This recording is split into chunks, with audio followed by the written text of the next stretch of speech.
কারণ তোমরা থাম্বনেল দেখেই বুঝতে পারছো কন্টেন্ট রাইটার পদে কিন্তু সরকারি চাকরিও আছে। এই চ্যানেলে মূলত আমরা কিন্তু প্রাইভেট কোম্পানিতে যে চাকরির বিজ্ঞপ্তিগুলো আছে সেগুলো নিয়েই কিন্তু হাজির হই। তোমরা এতদিন ধরে অনেকে আমাদেরকে প্রশ্ন করেছো যে কন্টেন্ট রাইটার পদে কি কি চাকরি হয়। দেখো, কন্টেন্ট রাইটার পদে কিন্তু সরকারি চাকরিও হয়, সেই বিষয় নিয়েই আজকে আমরা আলোচনা করব। বেতন কাঠামো কি থাকবে সমস্ত বিষয়টা কিন্তু বিস্তারিত আলোচনা করব। তাহলে চলো শুরু করা যাক। Hello student, welcome to next generation learning YouTube channel. এই ইউটিউব চ্যানেলে তোমাদের অনেক অনেক স্বাগত।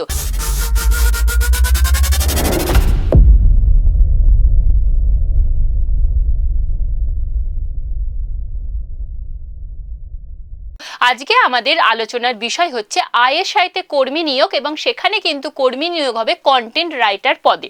ঠিক কি রকম সেই বিষয়টাই আজকে আলোচনা করব। দেখো, আইএসআই হচ্ছে ইন্ডিয়ান স্ট্যাটিস্টিক্যাল ইনস্টিটিউট। এই আইএসআই এর তরফ থেকে কর্মী নিয়োগের বিজ্ঞপ্তি প্রকাশিত হয়েছে।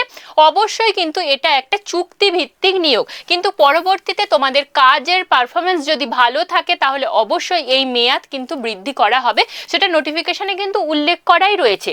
এবং সর্বোপরি হচ্ছে কলকাতাতে এই নিয়োগটা হবে এবং কোনো আবেদন মূল্য কিন্তু এর জন্য লাগছে না।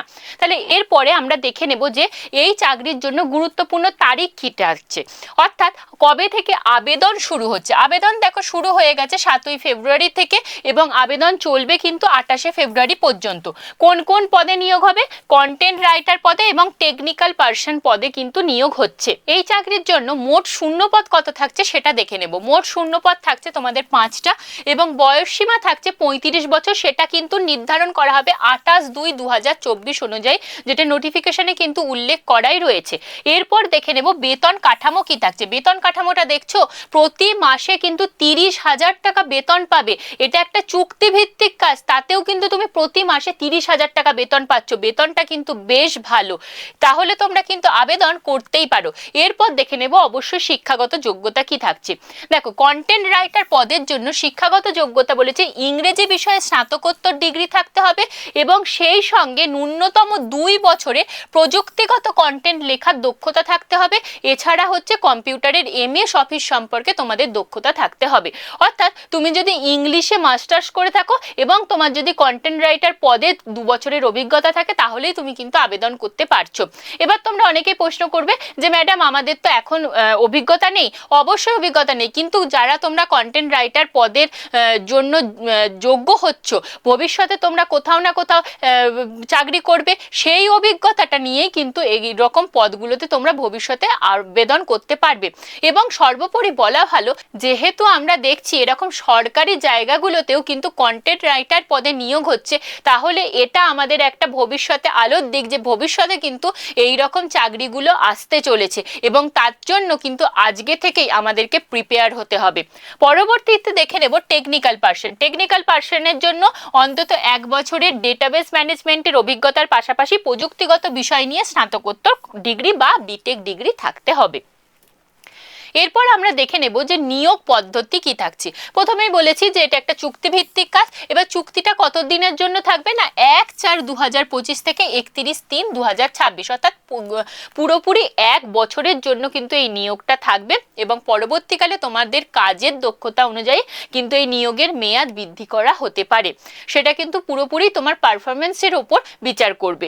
অর্থাৎ তোমরা দেখতেই পাচ্ছ এখানে নিয়োগের তারিখটাও উল্লেখ করেছে, অর্থাৎ তোমার 1 এপ্রিল থেকে কিন্তু কাজ শুরু হয়ে যাবে যদি তুমি এটাতে সিলেক্ট হও। পরবর্তীতে আছে আবেদন পদ্ধতি। দেখো, সাম্প্রতিক একটা বায়োডেটা এবং শিক্ষাগত যোগ্যতা সহ প্রয়োজনীয় নথিপত্র তোমাদেরকে ইমেল করতে হবে। আমি এখানে মেল আইডিটা দিয়ে দিয়েছি, যদি তোমরা প্রয়োজন বোধ করো অবশ্যই এটা স্ক্রিনশট তুলে রাখো, তাহলে তোমাদের মেল পাঠাতে সুবিধা হবে। এবার যে প্রয়োজনীয় বিষয়টা বললাম, তো নথিপত্র বললাম, সেখানে ইমেলে ঠিক কি কি পাঠাতে হবে সেটাও আমরা দেখে নেব। দেখো, প্রথমেই একটা কভার লেটার থাকবে, তারপরে ডকুমেন্টে থাকবে হচ্ছে আপডেটেড সিভি, বয়সের প্রমাণপত্র, শিক্ষাগত যোগ্যতা সমস্ত প্রমাণপত্র, কাজের অভিজ্ঞতা সার্টিফিকেট এবং একটি সচিত্র পরিচয়পত্র। এই বিষয়গুলো দিয়ে তোমরা যদি ইমেল করে ফেলো তাহলেই কিন্তু তোমাদের আবেদন করা কমপ্লিট হয়ে যাবে। এবার তোমরা আমাদেরকে প্রশ্ন করবে যে তোমাদের অভিজ্ঞতা নেই, কিন্তু আমি বারবার বলবো যারা তোমরা এখানে আমাদের কন্টেন্ট রাইটিং এর কোর্সে ভর্তি হয়েছো তারা তো পরবর্তীকালে অন্যান্য জায়গায় কাজ করবেই, সেখান থেকে অভিজ্ঞতা সঞ্চয় করবে। এই চাকরিটা তোমাদেরকে তুলে ধরার একটাই উদ্দেশ্য যে তোমরা দেখো কন্টেন্ট কন্টেন্ট রাইটার পদে কিন্তু সরকারি চাকরিও হয়, যদিও এটা চুক্তিভিত্তিক, কিন্তু একটা সরকারি সংস্থায় চাকরি। তাই এই বিষয়টাই আমি বারবার তুলে ধরতে চেয়েছি। এই বিষয়ে তোমাদের যদি আরও কিছু জানার থাকে অবশ্যই কমেন্ট করো, আমি যথাসম্ভব উত্তর দেওয়ার চেষ্টা করব। অবশ্যই তোমরা যারা ভাবছো যে এখনো কন্টেন্ট রাইটিং কোর্সে ভর্তি হওনি তারা অবশ্যই ভর্তি হয়ে যাও, এবং ভবিষ্যৎ তোমাদের আরও উজ্জ্বল হবে, এটুকুনি আমি কথা দিতে পারি। সবাই ভালো থেকো, পাশে থেকো, প্রিপারেশন বজায় রেখো। Thank you.